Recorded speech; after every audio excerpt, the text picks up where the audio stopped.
So welcome, Lawrence Hart. How are you doing? Yeah, really well, thank you. It's been a while. It's been a while. We've known each other over the years through various different projects and guises and things. So, and you're back with some new tunes, new solo stuff, because you are a multi-instrumentalist, a producer, a composer, all the things. So can you tell us a little bit about like the journey of how you came to be making these songs and where they fitted within your musical career, I guess? Well, I think for me, I kind of came to the electronic space working with George Fitzgerald years and years ago. I mean, probably about 10 years ago now. Yeah. On his first record, Fading Love. And before then, I'd been in indie bands. I'd been a jazz musician in New York for a few years. And yeah, with working with him, it kind of got me like really addicted to the electronic sound. And then I spent a few years doing some EPs, kind of moving around a different sonic landscape. And then like where I'm at now, releasing stuff with Domino, I feel like it's the kind of coalescence of, of that sound. And the stuff that will be coming out throughout the year is it feels very it feels like I've arrived on something, which I'm happy for. Where do you tend to write? Have you got a studio in London still that you tend to use? Is it your own studio or? Yeah, I've got a studio in Forest Hill where it's where I live basically, so it's just off from my house. One of the new tracks, which is such a banger, Hear Your Heartbeat. Oh, thank you. Tell me a little bit about how this track came together then. Well, I started with this sample, actually. It's from this guy, Shivam Sharma. And he had this track, 7 a.m, that a friend of mine played me, like late night at a house party. And I was like, this vocal is absolutely incredible. So I cut it around and made a new lyric out of it a little bit and made a kind of a new narrative from that. Pitched it up a lot and then started playing around with it from there. And then he was really kind and came into the studio and we tracked a load more vocals for it. And then it kind of came together quite quickly after that. Yeah, where did you first discover the sample?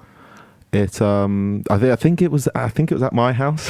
It was. Yeah. I remember my friend playing it. I think it was probably at mine. Yeah, and is that often how it happens? Like, just you'll hear something and then be, I could use that and rework it. And yeah, definitely. I mean, sometimes I write around a vocal sample, or sometimes it will be, I'll go in and just have a certain sound and I'll write chords around it. But it just needs to be something that I find inspiring, basically. Yeah. Well, let's play it. This is Hear Your Heartbeat. Is there anything else you can say about it while we...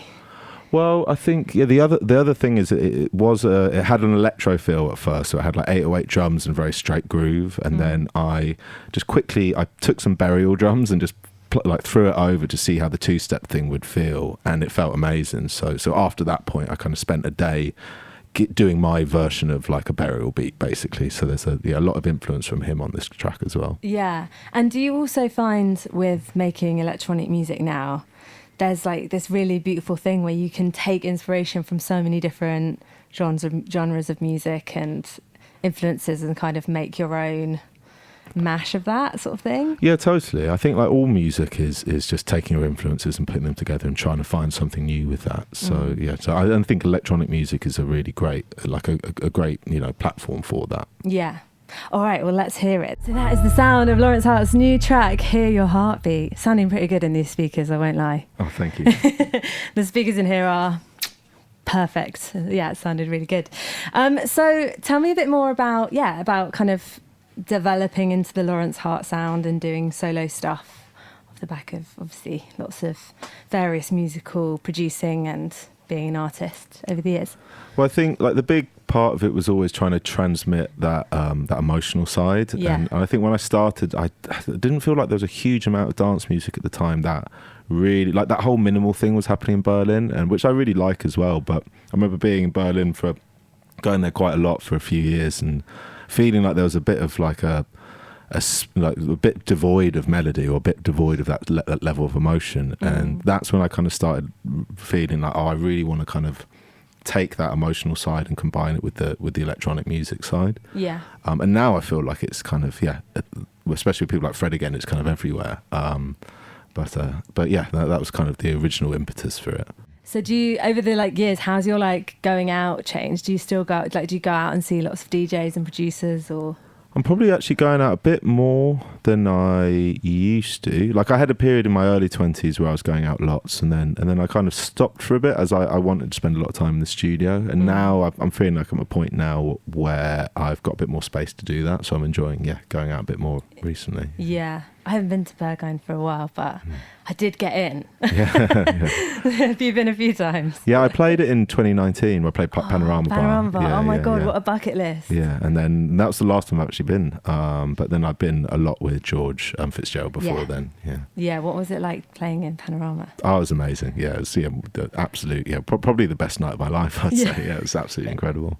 Yeah, I think it's one of my great like lifetime going out, because it was just when you get in, like me and my friends were like, and like in, and then it was like Kink back to back with Inner City, Inner City, and it was just like in Panorama Bar. We spent a bit of time downstairs in Berghain, but it's in the main club bit, but it's very heavy techno. And then Panorama Bar was just where it was at. We were just obsessed. It was like the best night ever. And I'm wondering as well, like, how do you feel like the scene is changing or evolving? I think we're in quite a weird time at the moment with clubbing, and a lot of venues are struggling, and maybe people don't go out quite as much as they did. Or what are you seeing from? Well, I was actually looking today about that Patrick Topping thing where he's going to throw a sober rave at the end of October, and then Annie Mac is putting on that thing where it's like everything's before midnight, I think. So I feel like there's a bit more of a move to kind of like the wellness side and stuff like that, which I think is great. I think you've got to have both things. Not every time you want to go out clubbing do you want to have like a hangover for a few days, as Patrick Topping was saying. So I think I really appreciate that move to that side of things as well, which I think will probably keep happening a bit more and more. Yeah, for sure. And I want to talk as well in a bit about your collaboration with Mera Bhai. He came on the show a while ago. When was it? Maybe a year and a half ago, or two years ago now. I had a really lovely chat with him, and you guys have done this amazing Girls Aloud remix. Yeah. It's not Sugar Babes. Yeah. It's Girls Aloud. Aloud. Yeah. I bamboozled myself at the top of the show because I was like, Girls Aloud, or is it Sugar Babes? No, it is Girls Aloud. It's Sound of the Underground. How did that come? Was that you guys just messing around in the studio, like, we're going to do a jungle edit? Yeah, well, we put out a track together in last summer, and like that got on like Mixmag's top 10 tracks of the year. So we were like, we should really do some more stuff together. And I've kind of been busy. My release schedule for like official tracks is kind of laid out at the moment. So we're like, why don't we just do some edits? And I had this list of ones, and Mera Bhai kind of saw that tune there, and we're like, all right, let's do that. So we've been just getting together like every week and just kind of bashing out the edits at the moment. And what are you working on then? Are you just kind of, getting in the studio whenever you can and making as much music as possible? Yeah, I'm like writing as much as possible. I've got like a load of stuff that will be coming out on Domino, so it's given me, and that's all kind of ready to go, so it's given me space to kind of get writing again. I started this thing a few days ago where I'm trying to like spend 1 or 2 hours to write a track, and then I'm putting it on SoundCloud right away, and I've been really enjoying that because it just makes me like super, like, just get it done basically. So I'm going to keep doing that, maybe try and put out like 2 or 3 tracks a week, and just, again, it will be like, these little bits of ideas that I can maybe piece together into a record at some point. But I'm really enjoying that because it allows me to kind of share stuff right away rather than the whole waiting. You finish a track and usually it might take a year to come out at some point. You know, so I'm enjoying that immediacy of it. Yeah, and by that point, when it comes out, you might be super far away from it, and you've like made another 2 albums worth of tunes or something. Exactly. Yeah. And have you got any live shows coming up, or you sort of wrap them up for? I've got one. All right, I think November 15th. But you can check on my Instagram. But I've got one in Manchester at MCR. I can't remember the venue. But anyway, it's there's a gig coming up, in November there, and I'll be putting on some more kind of free parties in London. So those will be coming up at some point. Yeah, that sounds good. And how did Domino come? Because you've had a relationship with them for a long time. So when did you first meet? Was it Lawrence that you met and then sort of formed? Yeah, I probably met. I signed publishing in like 2012, I think, so a long time ago, and then I started working with George Fitzgerald in maybe 2013, and then they got me in to do additional production on Petite Noir's first EP on the label, And then I've kind of had a relationship and been doing odd bits of production and things like that here and there for quite a while. Yeah. And are you producing any other artists at the moment? Or? Yeah, I'm producing this guy Rob, who I've done his first 2 EPs. We've just started working on his 3rd EP. And there's odd bits and pieces, but that's the main kind of thing I'm working on for someone else at the moment. Yeah. Nice one. Okay, well, let's play another of the tracks that you've put out into the world recently. Just Belong. Yeah. It's another one. What can you say about this one? Well, yeah, this one, it was just, I wanted to write something basically that had that sense of wanting to belong on the dance floor and feel kind of connected with people. So I found this vocal from this girl, Tanisha, who's an Australian R&B singer. And I just loved the sound of her voice, but I chopped together bits to make the lyrics say "just belong," and which I always enjoy, like taking things that aren't the word and trying to make new words out of it. Yeah. I started with that really, and then everything else came quite quickly. But it's also, I wanted to play with that juxtaposition of kind of bass line and the super emotive chords thing. So it's, I feel like it's a very jarring song in a way, or not jarring, but it has these moments where you get the rug pulled on you. Yeah, it's surprising. Yeah. Okay, let's hear it. This is Lawrence Hart and Just Belong. There's that bass coming through. Oh, that must have been really fun putting that together. It was.